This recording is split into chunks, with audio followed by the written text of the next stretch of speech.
We're going to do something a little bit different this afternoon, and we'll see how it goes. I think it's going to go well. But, the theme of our weekend has been outside these walls, and I'm sure that has been beat into your head, and it's going to continue to be beat into your head this week because it's something that we all constantly need to be reminded of.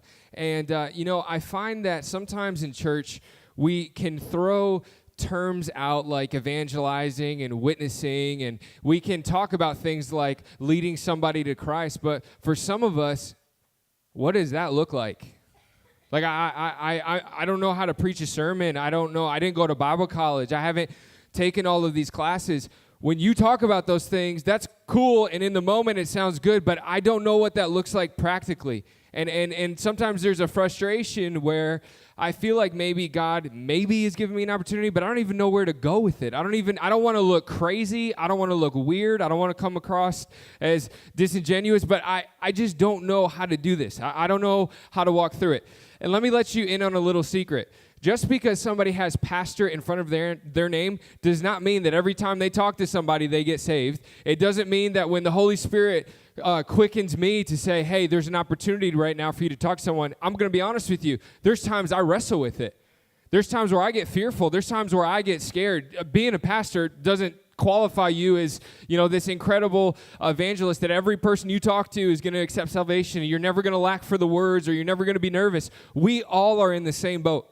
We all go through the same thing, and we all have the same call, which is the most unifying and incredible thing. We're all imperfect people that serve a perfect God, that gather under one name. And so, what we want to do, we hope that this session is so just equipping and empowering for you, that if you have doubts, if you have fears, if nobody has ever walked you through what it looks like to lead somebody to Christ, that after this session you could walk away and say, there's some practical things that I feel like I could do that. I feel like I could do that. So what we've done for this session is we have invited 4 local legends to help us out with this panel. 4 local pastors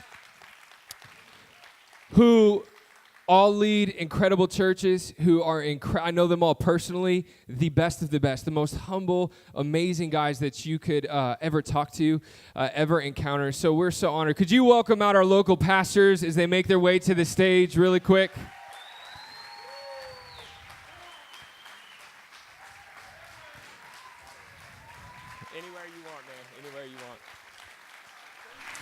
They're a good-looking bunch, aren't they? Good-looking bunch. That's right next to me, man. And so I want to introduce some of these guys to you if you're not familiar with them. Over here on the end, probably the best-looking out of all of us, I think, by far, right? Yeah. Definitely. This is Pastor Steven Zarlingo. He's the young adult pastor for Smithtown Gospel Tabernacle. He leads the table, and it's just an incredible, growing, flourishing ministry. It's amazing. If you're a young adult and you've never attended it, you're missing out. You need to look it up, the table. He's also part of the executive team that does Meet the Movement, which you're going to hear about more tonight, which was incredible last year. So honored to have him. We have Doug Jansen sitting next to him. Senior pastor of Living Word, and such an incredible guy. A lot of our young people actually are who they are today because this guy had an impact on their life. And so just such an amazing, amazing guy, man. And we're so thankful for him to have him so close. We have Matt Summers sitting next to him from True North.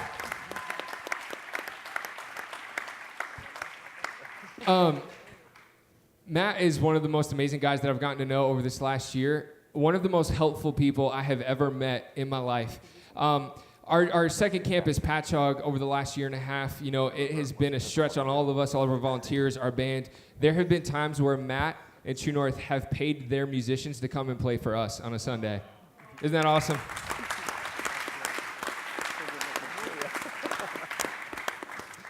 Awesome. And last but definitely not least, we have Todd Bishop, senior pastor of Church Unleashed. And this guy has been texting me for 2 months leading up to conference, just words of encouragement, and just has been such an awesome person to get feedback from and suggestions and to learn from, and couldn't be more thankful to have him in my life. So could you give it up one more time for all of these pastors that we have?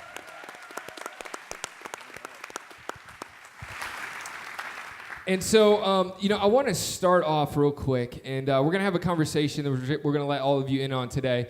But we've been talking about this theme outside these walls throughout the weekend. And I want to hear from local pastors' points of view. I know so many times we'll hear from congregants that they think they got to get somebody in the church walls in order for you to convince them to accept Jesus into their lives. Could you let us in on your heart? What is your view of how the local church and then the church as a whole, what their function is in spreading the gospel and leading people to Jesus? Well, one, can we just say thank you to Harbor Church, Pastor Mike, Pastor Scott, for putting all this together. I know this is awesome for our team is here and just to receive and be fed, so thank you. It's so interesting because I think we do, we limit ourselves. And we don't realize that we have such great pulpits, each and every person, even greater than the clergy, than the pastors. You're encountering people who, like Pastor Mike talked about earlier, are in darkness. They're in places of such need. They need freedom. And so it was interesting. I was on a walk a couple days ago, and it was 10:30 at night in a neighborhood right by our church. And I promise there's something that comes good from this story. That starts off kind of strange. And as I was going down, I went to a church that's real close, about 100 feet, a house that's 100 feet from our church. And so I'm staring in the window. There's like this fishbowl moment, not as a stalker, just as an observer. And there's this... It sounds pretty weird, I know, man, this is honestly. getting so weird. I'm going to get in trouble for this. And so I'm looking, and there's this guy who's sitting watching TV, and his back is towards the church building, and he's just staring at his TV. And I just had this like kind of revelation that everything this man needed, everything he needed in his soul and his life was the church, but it wasn't the building 100 feet away from him. That we couldn't get into his house and sit at his table and have a meal with him. But one of you can. One of you can encounter him, love him, and bring him the life of Jesus Christ. And that's what the church is. The church isn't a building. It's not the four walls that was 100 feet away from him. It's all of us. And so that perspective, I think, suddenly activates us as a believer. It activates us to say, I'm meant to be a city on a hill and a light that shines bright. And so just to encourage us and to kind of debunk that idea that we're the ones who are supposed to do that or we're the only ones. Actually, it's you all. It's God's people. So that's my little revelation moment I had, stalker moment. See how the Lord can change those moments into revelation moments, staring at people? Works all things out, even stalker stuff. So, if I hope and pray that after this weekend, all of us have this newfound passion for taking hold of the call that God has on all of our lives. What instructions would you give somebody who says, okay, I need to spread the gospel, I need to tell people about Jesus, I don't want to come across weird, I don't want to be disingenuous. What process do you go through? Say God puts somebody on your heart. Say he brings someone to your attention this weekend that he says, I've put this person in your life for a reason. From that point moving forward, what do I do? How do I handle that? Yeah, I think there's a whole mindset thing that it has to start with. I think of every interaction I have with people, either I build a bridge or a barrier to Jesus for them. Either I'm building a bridge that's going to draw them closer to him, or I'm putting up some barriers. I think mindset is so big. I think a couple of thoughts that just kind of hit me that I think Jesus lived so well, and this is really, man, just jumping off of what Pastor Mike so well said earlier today was, I think we have to stop being offended that people who don't know Jesus live like they don't know Jesus. And I think sometimes we think to ourselves like, oh, either they're too far gone and they're living in such a way that's so far from God there's no hope for them, or I'm going to personally be so offended at the way they talk, the things they do, that I'm just going to section myself off. And I think Jesus just nailed not being offended. You could say what you wanted in front of him, you could act how you wanted nearby, but he was going to reach your heart anyway. And I think sometimes we think that it's our job to almost change the person and police the person and win them over, and then Jesus can do something with them, but it's backwards, right? We got to point them to Jesus, shine brightly, and let him do the heavy lifting in their life. And I think another thought that kind of goes along with that is, I think the loudest thing about us has to be Jesus. I think sometimes we're so loud about so many things, by the time we get to Jesus, everybody's sick of us and everybody's tuned us out. And I think like there's a place to talk about all the different stuff and politics and this and that, but are you louder with that than you are with Jesus? And I think that's like a big deal because, you know, like stupid illustration, and I'm going to lose some of you on this, but this past Sunday, I made a joke about country music because it's horrible in my message. And so here's what just happened in this room right now. Some of you are like, amen, Doug finally said something worth listening to. Some of you guys don't want to hear anything else I have to say because I just said something really loud, and you love country music, and I'll be praying for you. But I sometimes, like, now take country music and multiply it by 1 billion, and that's what happens when we're louder about our politics than we are about Jesus or all the other things. And I don't know about you, but at the end of my life, I don't want to be known as a Republican or conservative or a Democrat or a liberal. I want to be known as someone who really loved Jesus. So I think it's this like whole mindset thing. Like when you go to work this week, like either you're going to build a bridge or a barrier. And I think it comes from either being offended or choosing to be unoffended. And it's used to saying, all right, Jesus, be the loudest thing. So even before I think we get into like practical steps, I think it's like a mindset thing first. And then, yeah, there's some really great steps we could talk about.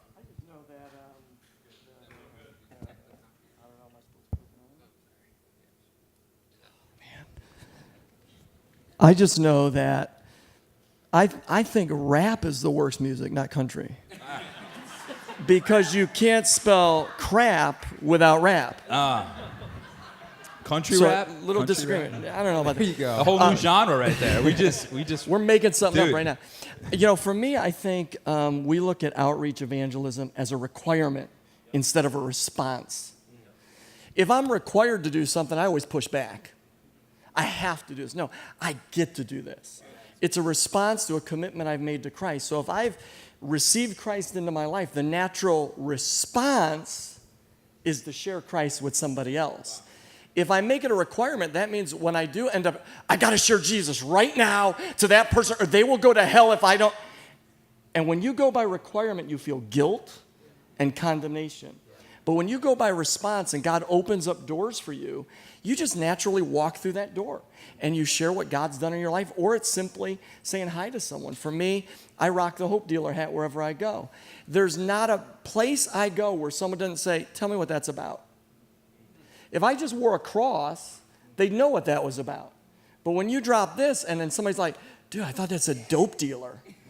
And it engages a conversation with someone, and I'm able to share with them something encouragement, whether it's at a grocery store or whatever it is. And so I look at it as my opportunity to share my faith is a response to the one who gave me hope. And so if I get that hope in my life, then it should be the natural byproduct to want others to experience that hope. I think when we all, and I've done this before, and I make it a requirement, go out there, take 5,000 flyers and invite everybody you know, and we still do that. We're still going to do that. But when you do that, it's almost like they come in and nobody said yes. What's a requirement? I failed at my requirement. Well, my job is not to go and save anyone. My job is to give people opportunity. And that's why I'm supposed to just respond to what God's doing on the inside. So I build off of what you're saying. It's a response. It's a natural response. Save people, seek people. I've been found. I want to go find people. So good. So good. So, yeah.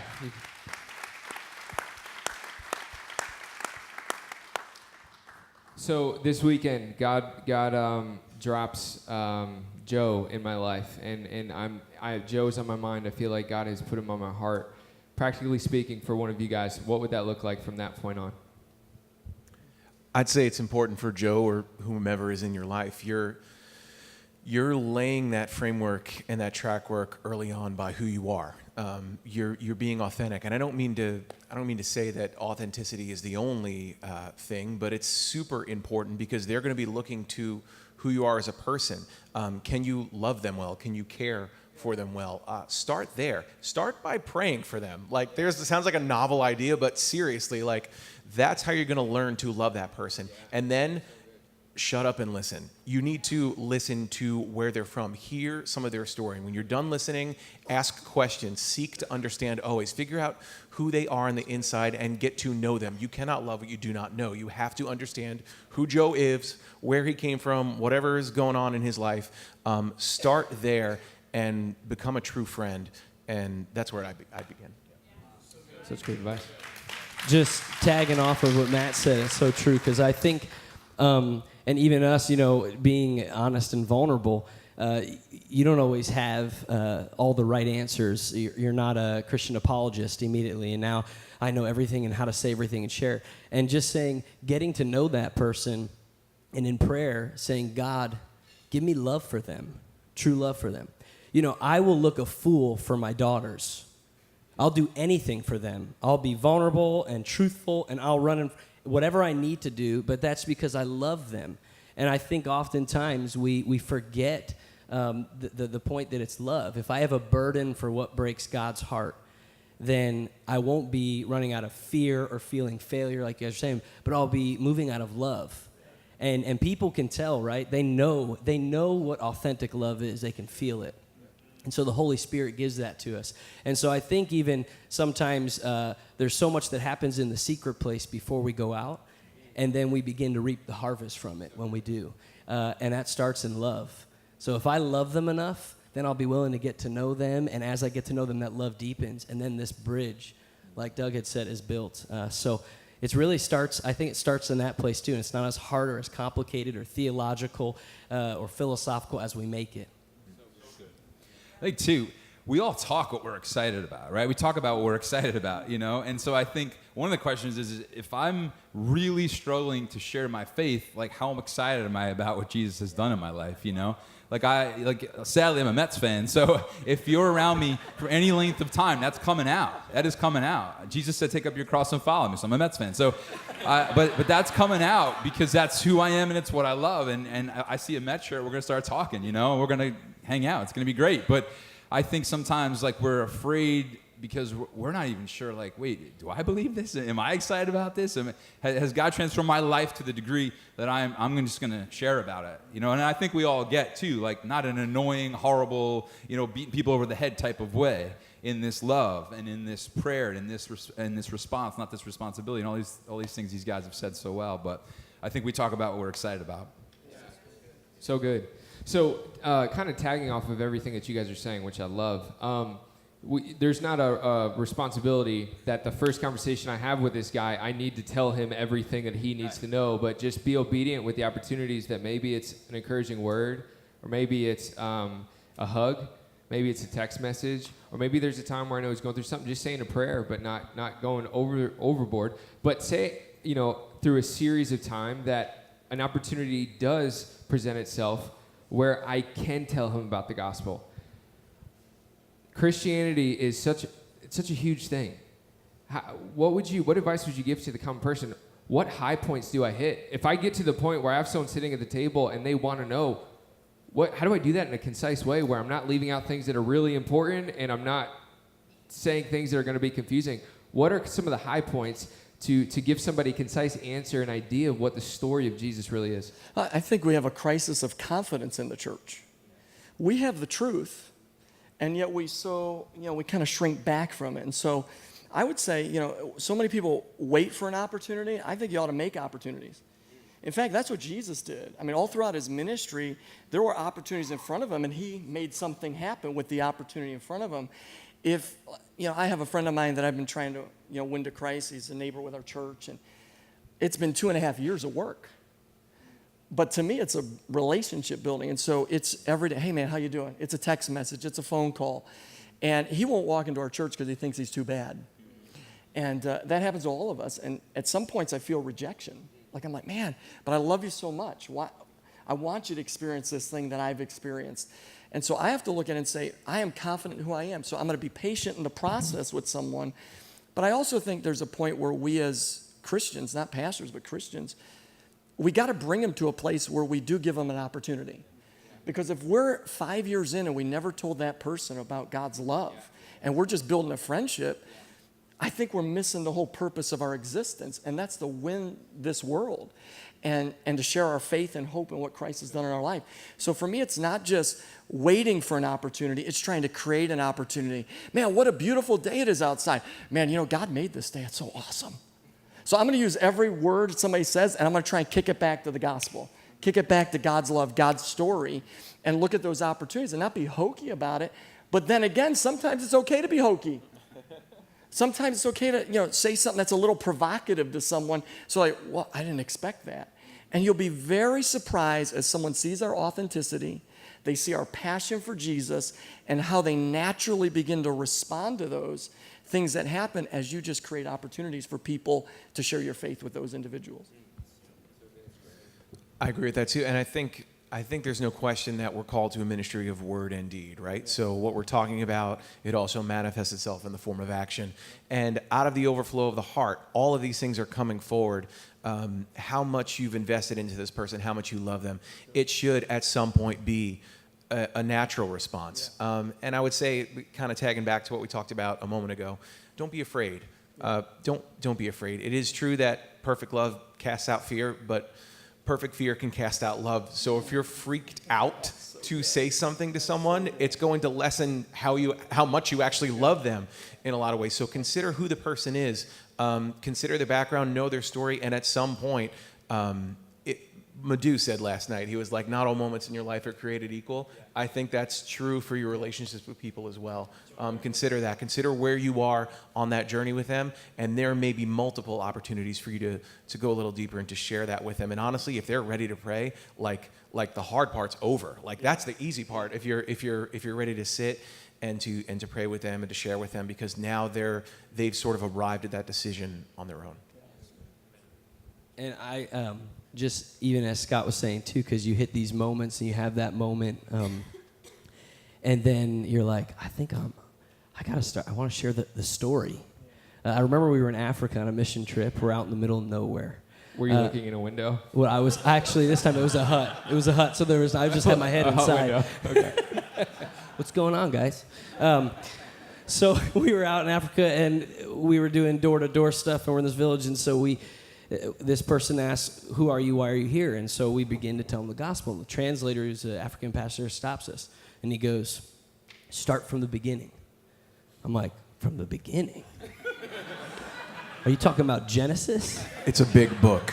Yeah, I'm like, we're going to be here for a while through the translator. And so he said yes. So we did, and for literally an hour and a half, we're telling the story. Now, I submitted to the leadership there in that place and said, okay, we'll do this. And that's what he asked of me, and we did it. And he knew better because he knew the culture. But I think in our culture here, you feel the pressure, oh my goodness, I have to tell the whole story from the beginning. And I think the biggest thing is we are his handiwork. And so your story, you're the only one who could tell your story. And so sometimes I think it just begins there in that place saying, hey, can I tell you what Jesus has done for me?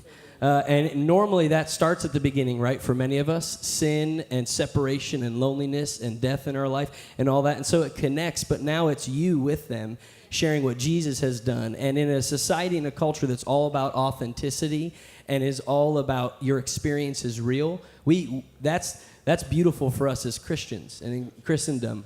We are able to say, this is my experience and it was real.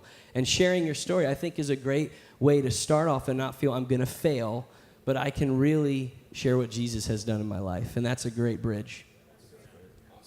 So good. So let me ask you this, practically speaking. I share my story, and I hit some of these high points, and someone says, okay, I'm ready. How do I lead somebody through the sinner's prayer? What do I do? I've heard a pastor do it on Sundays, but in the moment, what am I supposed to pray with them? How do I do that? I mean, I think for me, it's just Jesus, Jesus, Jesus. It's even in, like, if I could backtrack for 1 second, I think when people start getting into almost objections of, like, they start bringing up Jonah and they start bringing up Adam and Eve and all this stuff, I just think keep pushing them back to Jesus. Like, people don't go to heaven because they believe in Jonah or Adam and Eve. They go to heaven because they believe in Jesus. And so keep on leading them back to that truth. And then I just think it's just simple, honestly. I think sometimes we make it this big, pressure thing. Like, I think God gets what we're doing here, right? I think He understands as someone is ready to put their trust in Jesus, He's in on this. He's led this. He's inspiring this. He's in this process. And so I think it's just taking some pressure off ourselves. And I get the privilege every single Sunday of leading people to Jesus and allowing people to, from the stage, I get to share, and it's different every time, a little bit different every time. There's not a prayer. There's not a set of words we must say. I think it's It's, Jesus, I'm calling on your name for salvation. Forgive me for my sin. Thank you for this gift I could never earn. I mean, those elements, right? Those elements in there. And I surrender to you as Lord. And it's simple. It's not as scary as we all feel. And I think we all feel it too, man. If it's us with our friends, we're just as nervous as anybody in the room, you know? So I would just add to that too. If you know the person's story, you're able to speak some of that into the prayer. Like if it was a Joe, like, God, you put Joe on this path. If your name is Joe, I'm not thinking of you. I literally just picked the most generic name. God, you put Joe on this path. This has happened in his life. He's experienced this. We've been through this together. And now he's reaching out to you. He wants to connect with the divine and somehow. So, make that real for him, God. Draw on some of that. I love that. That's so good. You guys have done such a great job of communicating, I think, the practical. I'd like to ask you about, I think, some fears that people have, things that hold us back from maybe in the moment. I do feel like possibly this is an opportunity, but the things that are going through my head, the lies that Satan is trying to speak to me that are going to convince me to not seize the opportunity, and kind of hear what you guys have to think. So the person who is deathly afraid of entering this conversation because they know that the person's going to ask them something that they don't have the answer to. Like, I don't even want to open the door because once I do, I'm going to be exposed for not knowing everything. And I feel this pressure of, I've been a Christian for X amount of years. I should know that. What would you say to that person? I would say that I would push back a little bit on the idea, if you could lay out the gospel in a way that was irrefutable in some way, shape, or form, this conversation would be a lot easier. If you could just explain it to someone and be like, see, here are all the things. I've laid out simply everything what it takes to believe. It probably wouldn't be a hard conversation, but it's not always that easy. And so I would say delve deep. Again, I'm not trying to talk big on the story thing, but I think it's important to lay that framework and that track work. But some of the fears that you might have, don't allow those to hold you back or to cripple you from whatever needs to be said in that moment. I totally forgot what you asked a minute ago. I'm sorry. I legit had something to do with what? No, I'm just kidding. That was great. Sharing our faith is the tale of two stories. It's our story, and it's God's story, and we have to be, to the best of our ability, weave those two stories together. If all we do is share our story, we miss the gospel story. If all we share is the gospel story, we depersonalize how it's changed my life. So what I have to do is I have to weave the two stories together, my story, the gospel story. You share your story, and then you find ways to bring it back to how God's love has changed your life. And sharing a story, anybody can do. I mean, we're not all good at it. I'm not great at remembering stories, but I can share what God's done in my life. And then he did this because the Bible says that he loved us so much. He changed my story. He wants to change your story too. The challenge I find on Long Island, I don't know if you guys find this, is we don't have as many down and outers where that's easy to do. Oh, your life sucks. Great. Come to Jesus. It'll get better. And they're like, yeah, Jesus. We have a lot of people that have affluence and influence. Hey, Jesus is going to make your life better. My life's really good. So I think we got to make sure we really contextualize this story and how we share that and recognize who we're actually talking to. But I think it's weaving two stories together, your story and the gospel story, and together that should impact someone's life because it has Romans 1:16 power to transform someone's life. I just was going to say, too, and as you're doing that, it is intimidating. It can be intimidating and scary. Listen, it's the worst thing, right, when I'm sitting in my office and I have a student ask me a question, and I'm like, that's good. And sometimes I have my computer right here, and I'm Googling my answers to the student and giving them some time and saying, why don't you close your eyes and think about that question a little bit, right? So I think it's an intimidating thing, it's scary. But I know that the best moments in my life where I deepened my relationship with God was when I asked my father or a spiritual mentor a question, and they said, you know what, I don't know, let's dive in this together. And I think that we have, in such a fabricated world, and with social media, every response we have is perfectly thought through, backspaced, and fixed. And so I think there's something beautiful and beautifully organic when someone says, what about this? And you say, I don't know. it gives that reality, like you were saying. It gives that, it's woven the two stories, God of the infinite and us the finite, together saying, let's journey together. And in that, John 14, it's amazing. Jesus is talking about all these lofty kingdom ideas. And finally, Thomas says, but how? And Jesus says, I'm the way, the truth, and the life. I think out of the questions and doing that together can come the greatest revelation. And so that's just my encouragement always to ourselves and all of you and God's people. Don't be intimidated by that. It actually can become an opportunity. It can become a great opportunity for revelation and a real moment. So good, so good. What about talking to a person who has experience with church?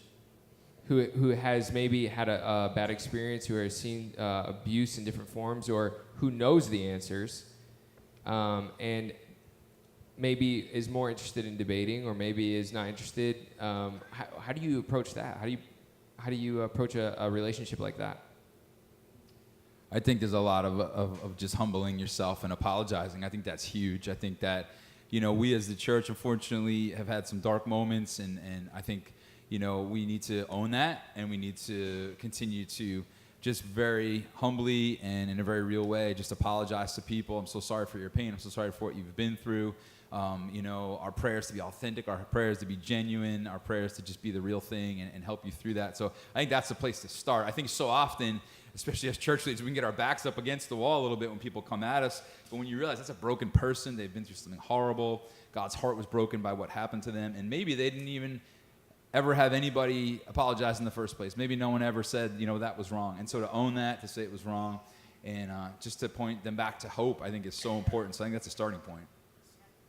I would say, too, the church's relationship with North America has changed over time, and we've kind of produced an entire generation of people who we can call them the dones. They're just done with church. They don't have a reason. There's no compelling reason to get connected and to go back anymore. And so, becoming well acquainted with the words "I'm sorry" is really good. And you can't possibly atone or apologize for everything that they've been through, but focus on where some of that pain is coming from. Get to whatever's troubling them. Get behind that. Figure out what that is, because there is a longing there and there is a need there. And we need to pull back and get a 30,000-foot macro level view on what's going on with them. Just to take one issue in particular, I think the church, we should spend less time worrying about someone's sexual orientation and more time worrying about their spiritual orientation. Figure out where they are in their heart.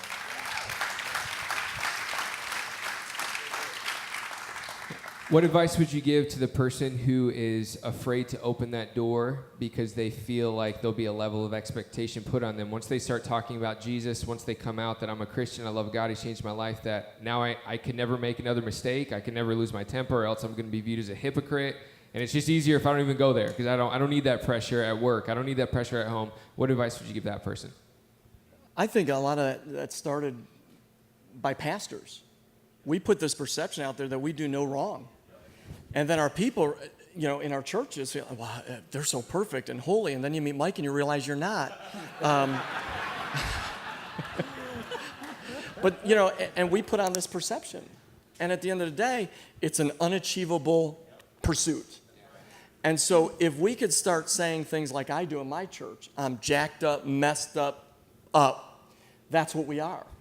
But it's the forgiveness and freedom that comes from Christ that unites us together. The moment anybody feels like church has to be a place of perfection, then we're all hypocrites. Yeah. But if we're all honest and say, hey, we're just imperfect people, then you know what? You can't say I'm a hypocrite, because I'm not embracing perfection. I'm embracing my own imperfection. And so I think when we can embrace our own imperfection and people see the authenticity, that real, that genuine, then they're going to say, man, that person's not fronting. That is who they are. They dropped the F-bomb. They flipped a bird to the guy on the LIE, just like I do every day. That's a real, not me, but that's all I got. And with that, we'll close. Yeah. I think you have to realize, too, the difference between hypocrisy and struggling with stuff. And I think that sometimes people think because I struggle with stuff, I'm a hypocrite. No, we all struggle with stuff. You're a hypocrite if you say you don't, but you do. And I think, helping our people and all of us, and gosh, all of us on stage too, recognize I can still care for someone, I can still love them well, I can still point them to Jesus even if I struggle. And one of the cool stories I ever heard about this was a lady who owned a restaurant one day, was a Christian. She was always inviting people to church. And one day she lost it on everybody, freaked out, cursed her entire staff out. And she left like, oh my gosh, like I just blew it. Like no one's ever going to come to church again and all this. She walked into the restaurant the next day, called everyone in the room, apologized to everyone. And one of the cooks walked over and said, now I know you're a real Christian. And so sometimes it's in that owning that.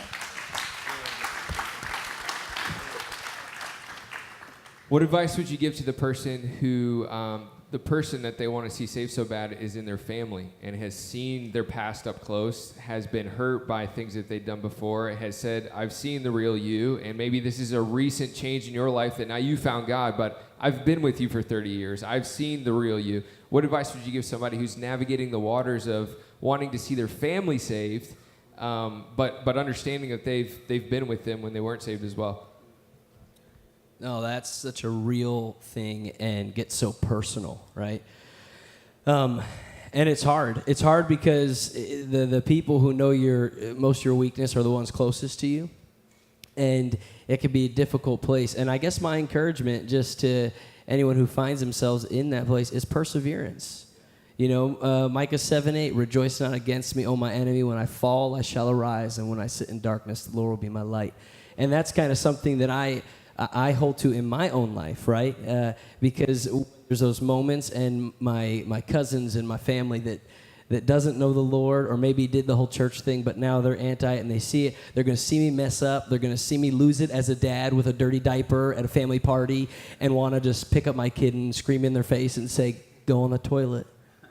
But in those moments, even when you mess up, I think what Pastor Doug said is going back to saying, hey, I lost it. And that consistency of a life that is more and more trying to be like Christ, I think when people see that, they see the authenticity we're talking about. And that's so different than the world we live in. And so I think that can once again be a place where you humble yourself. That's the hardest part. And the ego drops a bit, and then suddenly Jesus shows up just a little bit more. Yeah, I don't think reaching people happens in a day. It happens daily. And that's even with family. It's being consistent, as you're saying, and making sure that my messaging is right, meaning I'm doing the best I can, but I'm imperfect. And so I think if we can recognize that it's not a fast track, it is a simple, slow process of showing people God's love. It takes the pressure off us, whether it's with our family, our friends, or coworkers, and then we're able to trust God with the results. And I think that's probably the biggest encouragement I could tell anybody. You just got to trust God with the results. It's not your words. It's not your actions that are going to convince anybody. It's God's Spirit. When it descends on that person at that right time, it's going to transform their life, whether they're family members, friends, anyone else. And so I think we got to trust more in Him than we do ourselves. And the more we trust in God using us, but also speaking in spite of us. I don't know if you ever felt that way. I'm like, oh, I just screwed that person up. Just because I didn't choose my words right or whatever the case was. And I feel like, hey, but God could somehow, in His great power, transform those jacked up words we just used, and they could hear something totally different and say, that was the most... People say it on Sundays, don't they? That was the best message. You're like, that was so bad. And yet it was to them because God has this way of letting someone get the seed they need, and it's placed within their spirit, and then when that happens, it gives birth to life and new life in Christ. So. Yeah, one Sunday a guy walked into our church and I was talking about giving and tithing, which I hate talking about, and it's like the worst thing for the first-time attender. The kid at the end of the night just bawling in his seat. And it was like, that was not me. Obviously, nothing I said did that. Just the Holy Spirit met him in that moment, and God did His thing. So the pressure wasn't on me. Incredible. Amazing. What if there's someone in my life who I know does not believe in God, who's been extremely outspoken about not wanting anything to do with them? What does the approach vary with that? Do I say less? Do I pray more? Do I say more? Where do I go? Do I if they try to engage in a debate, what advice would you give someone who has someone in their life who's they know is outspoken about it, but God's given them a heart and a burden to see this person come back to Him? What advice would you give that person? I want to hit the release valve on that a little bit and say there are people that God has placed in your life that will deliberately think and believe different than you do, maybe forever. That's entirely possible, but I don't pray for that, and you shouldn't pray for that either. You should pray for that person to come around in their heart and in their mind. You might be laying that track work, and hey, someone else might push them across the finish line. You never know where that's going to go. And I'm going to push the limits here for a minute, so bear with me for a moment. But a lot of times we feel like we tell people what they should do. You know, you should think this way, you should believe this way, you should consider this, and so we should on them. And I just got that. when we should on people, they end up feeling like they have a lot of things that they should be doing, and they end up feeling really shouldy. And so when that happens, nobody wants to spend time with you because you're full of should. So don't should on people. Don't tell them, hey, you should do this, you should do that. Don't go there. Don't do that. You need to care and to love and to understand, and that is what's going to carry you through in reaching them. And building off that, as you develop a rapport and relationship with them, you can give them some of the should-haves. Because as a parent, as you grow in relationship and your kids trust you more and more as they get in those teenage years, hey, I'd recommend you don't do that. There's a point where you do get to the shoulds, but we are not in behavioral modification business. We're in life transformation. It starts here, and that's not a have to, it's a you get to. Right. It's an honor and a privilege, and so I think I agree with you 100%. Agreed. Yeah, we can't start there, but ultimately we worry about ourselves first, and that comes out of it. Agreed. Yeah, and I was going to say, oftentimes we don't know what our interactions with those individuals, the effects it has on those around us, right? So sometimes even more, like Matt had said, they might never change their perspective. We live in Long Island, New York. People have opinions about everything, and they're boisterous to say it, and that's great, right? We love that culture. But at the same time, I always think about how Jesus washed Judas's feet, and he knew it was going to happen. A man who wasn't going to change what he was about to do. But I think in retrospect, the disciples who were sitting at that table saw what he did and knew it was real. And so I think, too, at that same way, it doesn't use that person as an object, but it does allow us to say, the way I encounter and communicate and converse with this individual is a witness as well to those around me at the workplace, at school, and my family. Amazing. I'd like to just end it with this. I believe that there's so many people that are going to come to Jesus through this conference, through this weekend. And when those opportunities come and we see the fruit of those opportunities, and I get the opportunity to maybe pray with somebody or to invite them to church or to have a conversation with them, and they come to the realization of who Jesus is and they accept that, what instruction do I give them going forward? That they're not just a convert, I check them off the list, now I move on to the next. But where do I go with that person after that? What advice would you give somebody to follow up that huge life-changing decision? I think that's where the partnership with the local church comes in, that we have a place, and like, for example, this church and all these churches represented here are a place where we can take those that God has given us the privilege to lead to him, and we can bring them into a place where they can get closer and closer to God. They can, whether it's life groups or small groups or some kind of spiritual growth. We create a culture in our churches, all of them, because I'm familiar with all our churches here. We create a culture of catch, bring, release. Catch, bring, release. We bring them in so that they can be released out. And so I think when we all do that and we create environments like this, where you're training our churches to be able to be a catalyst for that, we will see Long Island come to faith in Christ in record numbers, because there are churches that are creating a resource for its people. So that's where the partnership of the local church, and that's why we need the local church. And so when someone gives their life to the Lord, hey, would you mind, Matt, coming to church with me this week? I think it'd be a great first step for you. Hey, read the Bible every day. Pray every day. Lay prostrate before God, and he will speak to you. And they're like, my prostate, what? You know what I'm saying? It's literally saying, hey, let's take this journey together. And then that journey is for life. Yeah. You're with them. They're not a number, they're a name. Yeah. And there's someone that God sent his son to die for. And so I think you do life with them and give them baby steps. Yeah. Come to church. Keep sinning, but come to church. Because the sin will fall off later on as you grow and mature. But come to church and grow in your faith. And as you do that, I think they walk through life with you. They're going to say, man, there's something about Matt that he's still growing and learning. I want to be like Matt. I'm with all that, and I think it's important to remember that we need to be able to not focus exclusively on conversions, but to be able to hold a conversation and to continue that conversation because it's ongoing. And when we share the gospel, being mindful that the gospel is not running away from hell, it's about running towards Jesus. And you're going to keep moving in that direction. So plug them in with people, get them connected, invite them into your community. Like that's what you should be doing anyway.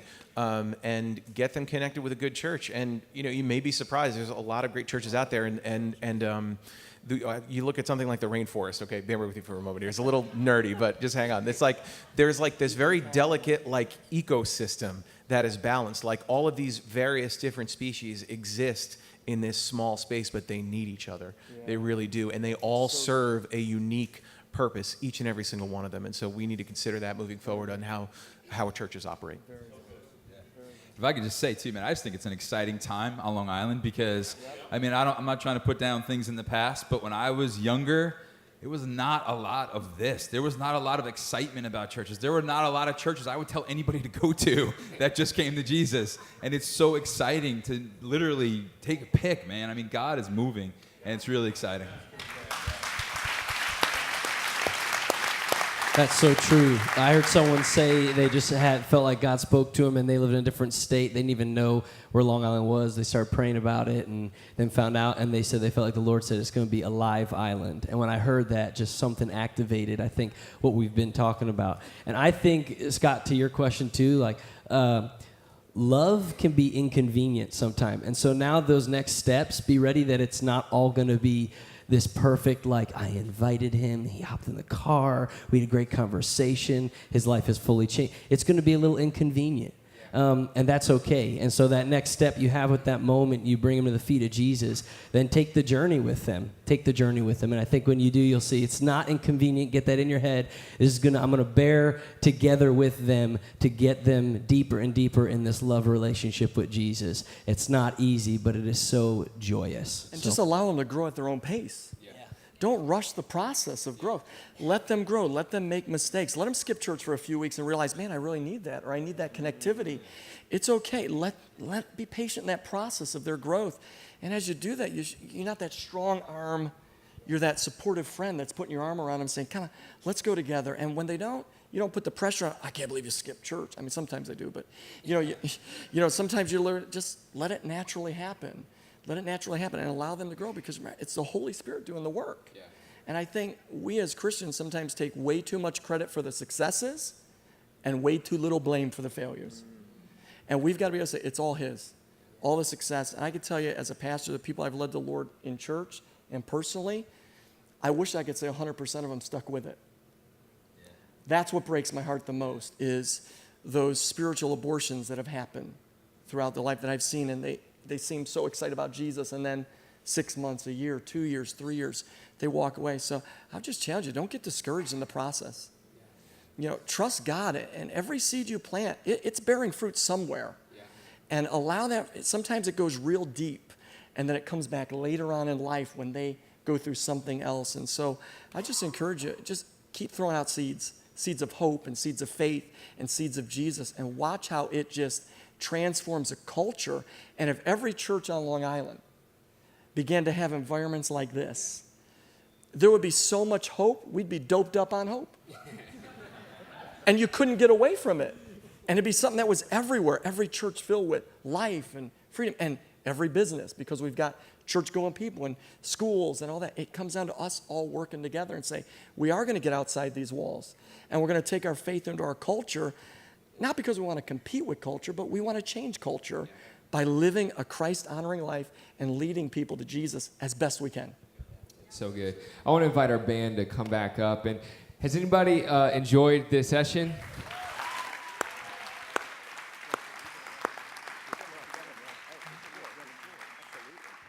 Could you, one more time, could you give it up for all of our local pastors that came out?